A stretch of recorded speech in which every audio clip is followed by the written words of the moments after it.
I asked myself the other day, why don't I support Trump? Now, of course, I ask myself that question a lot. Okay, that's a big part of what I do here. But I've noticed that my answer's changed. I used to say that I didn't support Trump because of his economic policy, and that was my biggest concern. And it's about women's rights, which is still my biggest concern.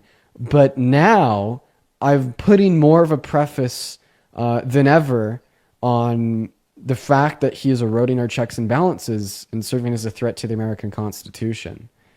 I mean, I think what we saw in the news 2 days ago was his call for a third term and how incredibly dangerous and destructive that is. He said he wasn't joking. He said that there's multiple ways he could do it. He said that he could have J.D. Vance run as president with himself as vice president, and then they could switch, which, by the way, the 22nd Amendment, which was what FDR's predecessor had put in place to prevent more than 2 terms from a president, might allow for, as the language is quite gray. So it's possible he'll find a way to pull it off.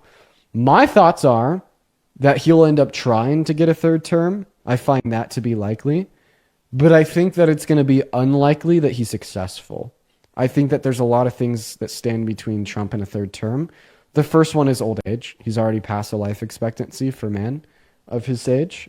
He's 78. I don't know if he just lived through a third term, especially because his health really isn't all that good, and we need to recognize that.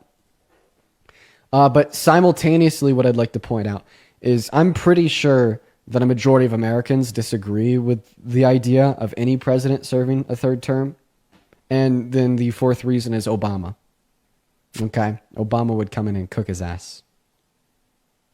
And that's the truth. Yeah, I was going to say that. I was like, Trump was like, that would be a great thing to see between them, and between us. And I was like, dude, Obama would just absolutely destroy Trump after these 4 years.